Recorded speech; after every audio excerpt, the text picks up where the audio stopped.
ጫለሽ እንዴ ይጧቱ ወንሽቲል እንደ ጀግና ሰራርቶሽ አልነበረም የአረብኛ ዘራሽ እንዴ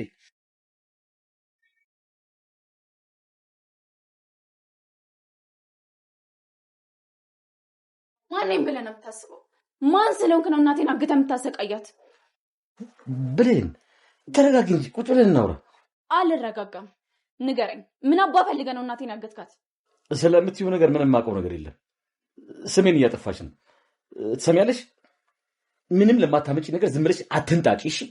እና ተንጣጣው አይደል? ለነገሩ ከመጮ ውጪ ምንም አታመጪ። ደግሞ እንዴት ነው የሚያደርግሽ? ከየት ያመጣሽው ድፍረት ነው? ትሰማለህ በኃይሉ፣ ለሰላም ቃል ያንቺ ልጅ አይደለችም ብዬ እነግራታለሁ። ከቃል ጋር ተመሳጥራችሁ በተደጋጋሚ በመርዝ ልትገሏት እንደነበር እነግራታለሁ። ስትታይ ሰው ትመስላለህ፣ ግን የገዛ እህትህን ለመግደል የምታቅድ ተራ ሰው ነህ። እሺ? ልጇ ያልሆነችን ሴት አምጥተህ ልጅሽ ናት ብለህ ሰጣት። ትሰማኛለህ? ከዚህ በኋላ እኔም ቤተሰቦችን ማጠገብ እንዳትደርስ። ጤና ይስጥልኝ። የአደራ ድራማ ተከታታዮች በሙሉ ሰላማችሁ ብዙ ተትረፍረፍ ይበልልኝ። በዓለም ዳርቻ የምትገኙ እንዲሁም የእኔ ቤተሰቦች እንግዲህ ዛሬ አደራ ድራማን ቀጣዩን ክፍል ይዘንላችሁ መጥተናል ማለት ነው። ምን ይመስላል የሚለውን አብረን እናያለን። በባለፈው ክፍል ላይ እንግዲህ ብሌን ከወይዘሮ ሰላም ቤት ውጭ በአስቸኳይ ለእናትሽ ድረሽላት መኪና በር ላይ ይጠብቅሻል እና በአስቸኳይ ውጪ ስራውን ለቀሽ ተብላ ተነግሯት ነበረ። ግን ማን እንደሆነም አታውቅም። በኃይሉም እንደሆነም ማንም እንደሆነም የምታውቀው ነገር የለም። እኛም እንግዲህ በኃይሉ ነው ብለን አስበን ነበር። ምክንያቱም እሷ ወይዘሮ ሰላምን ተሰናብታ ስትወጣ በሩን ስትከፍት በር ላይ የሆነ ሰው አይታ እንደደነገጠች ወስነ አይተናል። እናም እኛ ምንድን ነበር የወሰንነው እንግዲህ የበኃይሉ ሰዎች ናቸው ብለን ነበር ያሰብነው ማለት ነው። ነገር ግን ያ ክስተት አልተፈጠረም ማለት ነው። ምክንያቱም እኛ ያሰብነው የአቶ በኃይሉ ይሆናል የሚለው ሀሳብ ነበረን። ለምን በር ላይ መኪና ይጠብቅሻል ቶሎ ውጭ ስለተባለች ማለት ነው። እናም እንግዲህ እናቷንም አግኝታለች። ማን አመጣት እናቷን የሚለው ነገር ዳግም ነው ማለት ነው። ምክንያቱም ዳግም እናቷ የታገተችበትን ቦታ ያውቃል። እሱም ስራው ስላለበት እናም እሱ ጋር ሆና እናቴ ጠፋች እያለች እያለቀሰች እያለ ስራሽ ለቀሽ ውጪ እናትሽን የምትፈልጊያት ከሆነ የሚል መልእክት መጣልኝ ብላ ስትነግረው እሱም እንግዲህ የህሊናው እየረበሸው ስለሆነ እንደዚህ ማድረግ አልነበረብኝም በሚለው ነገር እና ሂዶ እንግዲህ ለብሌን እንድረስላት እባክሽን ብሎ ከታገተችበት አውጥቷታል ማለት ነው የብሌንን እናት። እና በጣም ደስ የሚል ነገር ነበረ። እና እንግዲህ ብሌን እናቷን እንዴት ነው ዳጊ ሊገኝ የቻለው ከአንቺ ጋር በምን ምክንያት መጣ ብላ ጥያቄ ስታቀርብላት ባለውለታችን ነው ብላ እንግዲህ እሱ እንዳገታት መጀመሪያ አልተናገረችም ነበር ማለት ነው። እናቲቱም ባለውለታችን ስትል ያንተን ውለታ መቼም አልከፍለውም፣ በጣም አመሰግናለሁ፣ ህይወት መልሰልኛል ብላ ምስጋና አቅርባለታለች ማለት ነው። እናም እንግዲህ በዚህን አጋጣሚ በጣም የሚገርም ነገር ነው እንግዲህ ምንድን ነው እሱም ማምለጧን ሲሰማ በጣም ተናዷል ማለት ነው በኃይሉ። ምክንያቱም ታመልጣለች ገነት ብሎ አላሰበም። ያው ብሌንንም አግቶ ለማሰቃየት ነበር ሀሳቡ። ያ ነገር ግን አልተሳካለትም። ያው ዳጊ በመሀል በመግባቱ ጥሩ ነገር ሆኗል ማለት ነው። ወደ ወይዘሮ ሰላም ስንገባ እንግዲህ ወይዘሮ ሰላም ከቃል ጋር ክላስ ገብታ ያንን ፍላሽ እንትን እያለች ዳውንሎድ እያደረገ ለሰው ልትልከው ነበር በብር ልትሸጠው ማለት ነው መረጃውን። ነገር ግን ቃልዬም ሆነሽ ነው ስለሄደች ደስ ብሎሻል፣ ብሌን እኮ ሄደች ስራ ለቃ ስትላት ለምን ትሄዳለች ብላ አስመስላ ተናግራለች። በአይምሮዋ ግን በሀሳቧ እንኳን እንድትሄድ ፈልጌ ነበር አለች ማለት ነው። እስኪና ጠይቂያት እንዳትሄድ ስትላት እኔና አንቺን እሺ ያላለች እኔን እንዴት እሺ ትለኛለች ማየ ብላታለች። እና እሷ ናት ልጅሽ የምትመስልሽ እንዴት ለአንድ ሰራተኛ እንደዚህ ትሆኛለሽ ብላ ስትላት እንግዲህ ወይዘሮ ሰላም በቃ ተይው ብትመልሳ ብትመጣ እንኳ መልሻ አላስገባትም የሚል ሀሳብ ነበር የሰጧት ማለት ነው ለቃል። እናም እንግዲህ በደስታ ብሌን ተመልሳ መታለች። እናቷም ወይዘሮ ገነት ወደ ቤታቸው ሂደዋል ማለት ነው። ወደ ስራዋ ብሌንም ተመልሳለች። ቃልም ምን ልታደርጊ መጣች ስትላት የደስታ ምስራች ልንገርሽ፣ እናቴ እኮ ተለቀቀች። በእናቴ መህኛት ምክንያት አስፈራርተው ነበር ስራውን ልለቅ የወሰንኩት፣ ነገር ግን እናቴ ስለተፈታች ስራዬን እሰራለሁኝ ብላ ነበር መልስ የሰጠቻት። ይሄ ነገር ቃል አላስደሰታትም ነበር ማለት ነው። ዳግም እንግዲህ ሂዶ ይቅርታ ጠይቋል ወይዘሮ ገነትን ማለት ነው። ለምንድነው እንደዚህ ያደረገው ብሌን አታሳዝነም ወይ ብለው ጠይቀውታል። ወይዘሮ ገነት እንግዲህ እሱም ዳግም ይቅርታ፣ እኔም ለእናቴ ስል ነው ይህንን ነገር ያደረኩትና በጣም ይቅርታ ብሎ ተናግሯል ማለት ነው። ስለዚህ ይህንን ነገር ማድረጌ አንድ ለእናቴን ለማገኘት ነው፣ ሁለተኛ ደግሞ ለብሌን ብዬ ነው። እኔ አንቱን ካላገጥኩ ስለሚገሎት ነው፣ ለዛ ነው፣ በኃይሉ ስላስፈራራኝ ነው።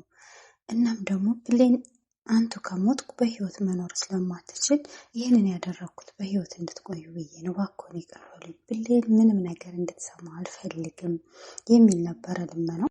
እንግዲህ ይቅር ብያለሁ ተነስ ልጄ ብለዋል። እናትና ልጅ መሆናቸውን ቢተዋወቁ በጣም ደስ ይላል። ስለዚህ ፍትህ ለዳግም እናቱ መሆኗን ይወቅ ወይዘሮ ገነት። እንደገና ብሌንም እንግዲህ ወይዘሮ ሰላም እናቷ መሆኗን ይታወቅ ማለት ነው። ይገናኙ እውነተኛ እናትና ልጅ በጣም ደስ ይላል ማለት ነው። እናም እንግዲህ ወይዘሮ ገነት ማን ሳሚ የሚሰራው ከማን ጋር ነው የሚለውን ነገር ጠይቃ ከባህሉ ጋር ነው፣ እነ ባህሉ ናቸው እኔንም እናቴን ያሳድሩኝ ሲል እንግዲህ ብሌን ከውጭ ስትመጣ ሰምታ ነበረ። እውነት ነው የሰማሁት ነገር ስትል ዳጊ በድንጋጤ እሱ ያወራውን ነገር የእሱን ስራ ነበር የመሰለው እና እንደምታስቢው አይደለም እያለ ለማስረዳት ሲሞክር አይ እናቴን ያገታት አቶ በኃይሉ ነው ወይ ሂጅ እሰራለታለሁ ብላ እንግዲህ አቶ በኃይሉ ጋር ሄዳ ስትጮህበት እውነታውን እንደምታውቅ ቃል የወይዘሮ ሰላም ልጅ እንዳልሆነች ለውርስ ብሎ እንዳመጣት ለገንዘብ ሲቀጥል ደግሞ እሷን ለመግደል እህቱን ለመግደል ወይዘሮ ሰላምን ተደጋጋሚ መርዝ ሲሰጣት እንደነበር ይህን ሁሉ ሚስጥር እናገርብሃለሁ ብላ አለዛ ከቤተሰቦች እራቅ ብላ ማስጠንቀቂያ ሰጥታው ስትሄድ አትፍጨርጨሪ ብሎ አንድ ቅድ አውጥቷል ማለት ነው። እንግዲህ እሷም ወደ ቤት ሄዳ ስትሄድ ወይዘሮ ሰላም እንድታገኛቸው አልቻለችም። እናም እንግዲህ ደውላ እንዲመጡ ወደ ቤት ካደረገ በኋላ ቃል ደውላ ብሌን መታለች ሁሉን ነገር ልትናገር ነው ብላ የሆነ መፍትሄ ማድረግ አለብን ተብሎ እንግዲህ ልታወራ ባለች ሰዓት በየመሃሉ እያሰናከለቻት ወሬዋን ተቋርጣት ነበረ። በዚህ አጋጣሚ ስልክ ተደውሎ አቶ በኃይሉ የመኪና አደጋ ደርሶበታል የሚል መርዶ ነበር የተረዱት። ነገር ግን ያንን ነገር ያደረገው ለማስመሰል ነበረ። ምክንያቱ ምንድነው? ብሌንን እቅድ ውስጥ ለማስገባት እና ካሰበችው እቅድ እሷን ለማሰናከል፣ እሱ ደግሞ የሚፈልገውን ነገር ከሳሚ ጋር ተመሳጥረው ነበር ይሄን ነገር ያደረጉት። እናም እንግዲህ ብሌንን ምን ሊያደርጋት ይሆን የሚለው ነገር እናየዋለን ማለት ነው። እንግዲህ ቃልም ነገሮቹ እየተስተካከሉልኝ ነው ብላ አስባለች። እናም እንግዲህ በዚህን መሀል ተነስተው ሄደዋል። በሄዱበት ሰዓት እንግዲህ ያው አደጋ ደርሷል ተብሎ ነገሮች ሁሉ እንዲረሳሱን የተፈለገው። እናም እንግዲህ የወይዘሮ ገነት እንቅልፍ እምቢ ስላላቸው ለሊት ተነስተው ጸሎት እያደረጉ ነበረ። ብሌንም በተኛችበት አቶ በኃይሉ እና ሳሚ ገብተው እንግዲህ እሷን አንድም ለመግደል ወይስ ለምንድን ነው እሷን ከገደሉ በኋላ ምን ይሆን የሚለው ነገር በጣም ከባድ ነው ማለት ነው። ስለዚህ ብሌን መሞትም ሆነ ምንም መሆን የለባትም። እንዲሁም ደግሞ ወይዘሮ ገነትም ወይዘሮ ሰላም ማለት ነው። እና እንግዲህ ሰላም ይሄን ነገር ምን ታረጋለች የሚለው ነገር አጋጣሚ እንግዲህ በጣም ከባድ ነው። በዚህ ነገር እንግዲህ ሳሚም ይሄ ነገር ይሳካልኛል ብሎ እያሰበ ነው። ሳሚም መረጃ ይዟል። አቶ በኃይሉ እንግዲህ አንድ ጨቅላ በረሮ እንደዚህ ትፎክርብኝ ወይ ብሎ ተናዷል ማለት ነው። ማን ይሆን የአቶ በኃይሉን ፋይል ሊገዛት ያለው የቃል ማለት ነው። እንግዲህ ደውሎ ለምንድነው ፋይሉን ቶሎ ማትልኪልኝ? ቶሎ ማትልኪ ከሆነ ለምንድነው አጉል ሰዓት የምታስጠብቂ? በቃ እንደዛ ከሆነ ለአቶ በኃይሉ ነግረዋለሁ ፋይሉ አንቺ እጅ ውስጥ እንዳለ ብሏታል። በነገራችን ላይ ማን ነው ብላችሁ ታስባላችሁ? እኔ ሳስበው ዳጊ ወይም ሳሚ ነው የሚሆኑት። ከሁለቱ አንዱ ናቸው እንጂ ማንም አይሆኑም ማለት ነው። እና እሷም እንግዲህ በቃ ልክልሃለሁ ብለዋለች። በአንድ ሰዓት ውስጥ ማትለኪ ከሆነ ሁሉን ነገር ለአቶ በኃይሉ ነግረዋለሁ። ለአቶ በኃይሉ ላይ ያልታመሽ ለማንም አትታመኝም ብሎ ነው ስልኩን የዘጋባት። እሷም እንግዲህ ተጨንቃለች ማለት ነው። ሁለተኛ እንዳትደውይ በዚህ ስልክ ብሎ ነበረ ማለት ነው። እና እንግዲህ እባክህን ለበኃይሉ አትደውል፣ ይገለኛል፣ ጨካኝ ነው እና ነገሮቹ ይመቻቹልኝ ብላ ለምነዋለች። የፕሌን ተንኮል መቼም አንድ ቀን ይጋለጣል ማለት ነው። እንግዲህ ፕሌንም ምን ትሆን ይሆን? በጣም ስጋት ነው።